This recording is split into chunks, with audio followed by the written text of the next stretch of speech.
Ésaïe 40, du verset 29 à 31. La parole de Dieu déclare: il donne de la force à celui qui est fatigué, et il augmente la vigueur de ceux qui tombent en défaillance.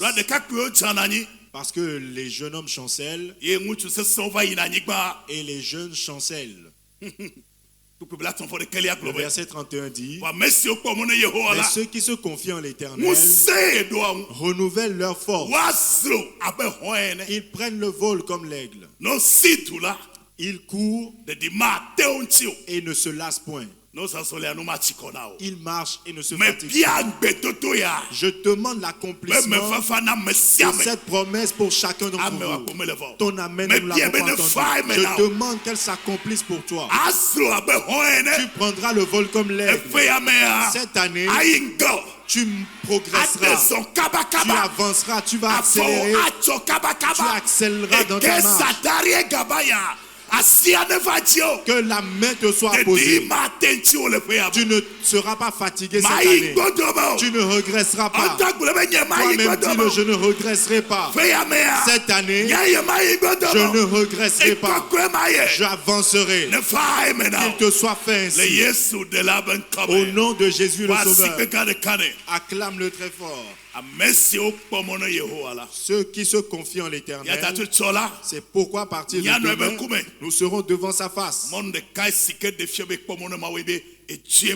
L'une des choses qui démontre que tu te confies en l'Éternel, c'est que tu cherches sa face. Dans le jeûne et la prière, ceux qui se confient en l'Éternel renouvelleront leur force. Pendant que tu seras en train de prier, pendant que tu seras en train de chercher la face de Dieu, tu obtiendras la grâce. Dieu compare son peuple aux aigles. Pour quelle raison? Dieu te compare aux aigles. Parce qu'il dit que son peuple prendra le vol comme l'aigle. Il nous compare à l'aigle. Il voudrait que nous prenions notre envol comme l'aigle. Il ne veut pas que nous soyons comme des canards ou des poussins à glaner. Déclare: je suis un aigle. Je suis un oiseau céleste. Je ne suis pas un oiseau de la basse-cour. C'est pourquoi cette année, j'irai loin. Servez-vous de votre bouche. Cela ne vous coûtera rien. Déclare-le, sera sa. Dis: j'irai loin. Amen. Amen. Dieu veut que son peuple prenne l'envol comme l'aigle. Et plus, il ne veut pas que vous soyez fatigués. Il voudrait que nous avancions sans fatigue. Vous ne serez point fatigués. Et je prie pour quelqu'un. Tu ne manqueras pas de force. La force spirituelle ne finira pas. La force financière ne tarira pas. La force temporelle ne tarira pas. Vous ne comprenez pas. Si vous aviez compris, vous serez levé pour dire Amen. Parce que Caleb avait 85 ans. Il a dit: mais ceux dont les jeunes de 40 ans sont capables. J'ai 85 ans. Mais j'ai toujours la force. Je lève ma main. Reçois la grâce. Ta force ne finira pas. Ta force spirituelle, ta force financière, ta force corporelle, qu'elle soit renouvelée ce matin. Qu'il en soit ainsi.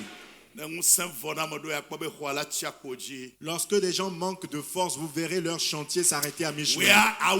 Toi, tu achèveras ton chantier. Je prie pour chacun d'entre vous. Ce projet que vous avez, cette initiative que vous avez prise cette année, vous l'achèverez. Toi-même déclare-le: je l'achèverai. Au nom de Jésus. Amen. Amen. Dieu voudrait que nous rejoignions les aigles. Pour quelle raison? Parce que les aigles ont des caractéristiques qui les distinguent. Retenez-le. Dans la vie, la vie elle-même n'est pas un jeu. Tu n'es pas venu ici pour jouer. C'est Dieu qui t'a envoyé pour accomplir une œuvre. Il t'a donné quelque chose à gérer. Dis à ton voisin, je ne suis pas venu jouer. Moi, je ne suis pas venu jouer. Le créateur des cieux et de la terre m'a envoyé, il m'a donné quelque chose. Certains n'arrivent pas à le dire, moi je dirai ma part. Je ne suis pas venu jouer. C'est Dieu qui m'a envoyé.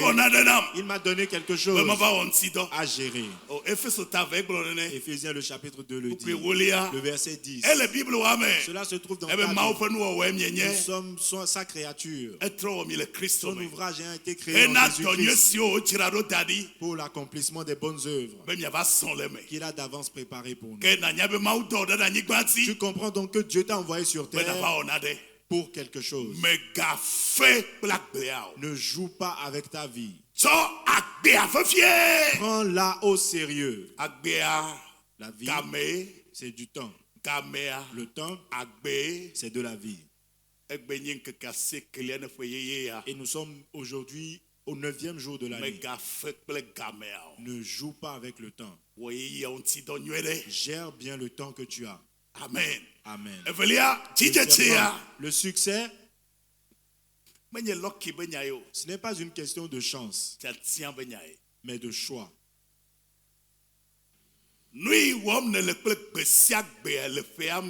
Ce que tu fais au quotidien durant l'année,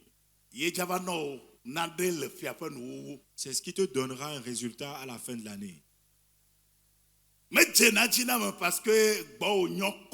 On n'a pas du succès parce qu'on a été chanceux. Mais il faut choisir de ne pas faire partie des gens vils. Si tu vends du charbon, si tu vends du maïs,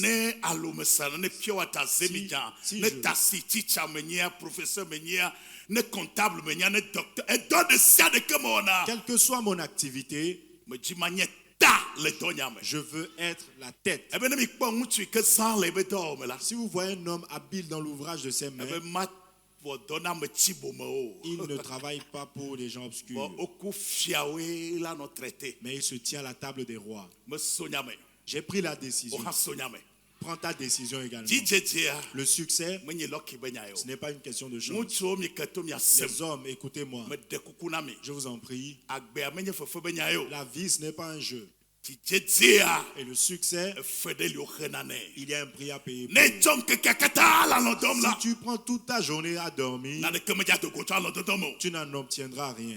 Ce que tu fais avec ton temps, c'est ce que le temps te rendra. À quelle heure t'es-tu réveillé aujourd'hui? À quelle heure vas-tu dormir? Pendant combien d'heures dors-tu? Les médecins nous recommandent de dormir en moyenne 8 heures de temps. Si tu dors 8 heures de temps, toute ta vie, tu auras dormi pendant le quart de ta vie. Alors qu'est-ce que tu es venu faire sur terre? Cette année, les choses doivent changer. Les choses doivent changer. Il n'y en a pas assez, je n'en ai pas assez. Tenter et échouer, cela doit s'arrêter. Tout le monde a compris l'annonce.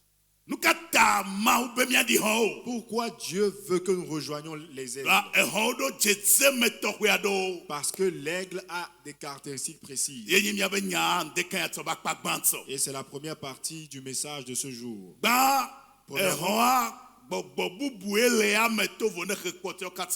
L'aigle a un esprit totalement différent de celui des autres oiseaux. Il est différent de tous les autres oiseaux. Il a un esprit différent. Il a une mentalité différente. Il se considère autrement.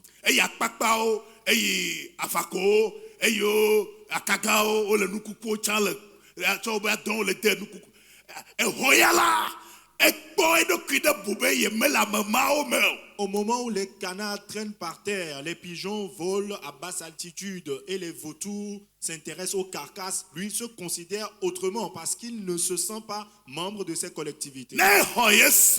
Lorsque tu acceptes Jésus, tu obtiens un autre esprit. L'Esprit Saint. C'est pour cela qu'il vous est demandé de ne pas vous conformer au siècle présent. Tu intègres la famille des aigles. Ton esprit doit être différent. Quel est l'esprit qui t'anime? L'esprit de Christ. Dis-le, l'esprit de Christ. C'est l'esprit de Christ qui m'anime parce que je suis un chrétien. Tu le dis. C'est l'esprit de Christ qui m'anime. Parce que c'est à lui que j'appartiens. Amen. Amen. L'esprit qui t'anime définira ton comportement. Lorsqu'on verra tes faits et gestes, on identifiera l'esprit qui t'anime. L'aigle, il a un esprit différent de celui des autres oiseaux. Deuxièmement, pourquoi Dieu nous demande d'être à l'image des aigles? Regardez, l'aigle, il bâtit sa demeure au sommet des montagnes.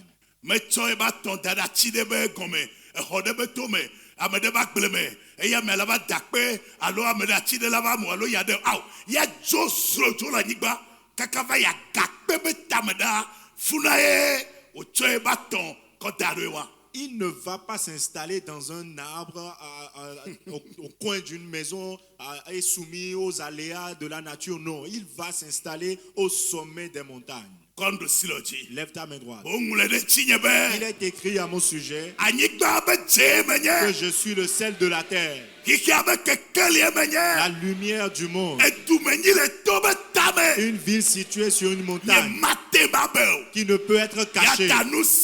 C'est pourquoi toute chose qui veut m'oppresser cette année est vaincue. Qu'il en soit ainsi. Acclame le Seigneur. Qu'une femme me regarde.